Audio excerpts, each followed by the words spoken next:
Point is on the environmental remediation, helping this community recover through our presence and our financial contributions. This is not an issue about time or money. We're going to stay as long as it takes. That's the CEO of Norfolk Southern. Obviously, there's a lot of people in East Palestine, Ohio, who are not exactly, well, reassured by his assurances to the people of East Palestine, whether or not Norfolk Southern will actually stay and will actually spend the money. 17 days after a plume of vinyl chloride covered the sky, things in that city and across Ohio in the Ohio River Valley are getting worse, not better. The Ohio EPA is closing parts of the connecting rivers to keep contaminants from spreading. People living in the area say the health effects of what they've gone through just keep getting worse. My eyes feel like they're going to fall out of my head. They're bulging out of my head. I have constant, not running nose. Every time I blow my nose about every 8 to 10 minutes, and I blow blood out of my nose.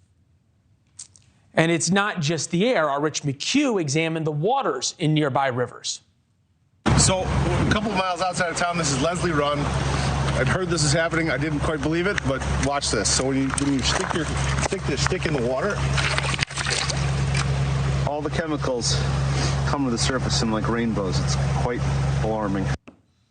Another woman shared this picture with us, shows 2 different rashes on her body, on her chin and chest. Dave Yost is here, Attorney General of Ohio. Good to see you, sir. We appreciate you taking the time. Do we have any idea about how bad this thing is going to actually get over the next 2 weeks, 4 weeks, 6 weeks? Or 2 years, 4 years? The answer is that the state government, the federal government are monitoring this and watching it. But we're not really going to know the downstream impacts of this for a while, I suspect. You think about what we hear about in the past around towns that have had enormous either chemical spills or factories that dumped huge amounts of chemicals, cancer clusters, long-term health effects, and the kinds of rashes and eye issues and sinus issues that the residents are describing. Can you blame them for feeling really skeptical of the Ohio EPA, the federal EPA, and Norfolk Southern, which seems to almost all be banded together in this idea of everything's fine, just trust us? Well, I certainly understand why people might be skeptical at this point. That's not to say that I agree that the skepticism is justified of the scientists that are working on this at the EPA. I think they're giving the best information they have. The problem is what we don't know. The problem is the data we don't have.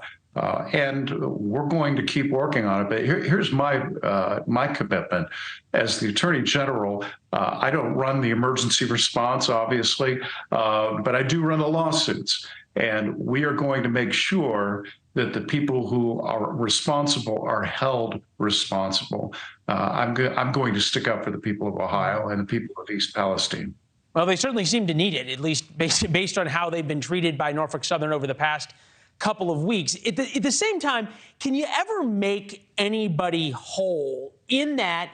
Sure, you could pay for them to move out of town while you clean the rivers, but can you make up for everybody's lost wages, for businesses that have had to close, for lost value of homes, because no one's going to want to buy a home and move to East Palestine for many years until we really know the soil is clean? Can Norfolk Southern ever be held responsible for all that? Well, we're in the very early days of this investigation, and so the answer is that, in part, it remains to be seen. But I'm committed to make sure that they are held accountable. And in fact, while you can't unring the bell, we can't make it as though this nightmare has never happened. People can be compensated for their loss, for the health impacts, and they should be, whether that's done voluntarily by Norfolk and Southern, or there's already several private lawsuits that have been brought. Yeah, we talked to one of the lawyers who was suing Norfolk Southern. Thanks for watching. Go to newsnationnow.com to find News Nation on your television provider. And don't forget to subscribe. Click the red button to get more of News Nation's fact-driven, unbiased coverage.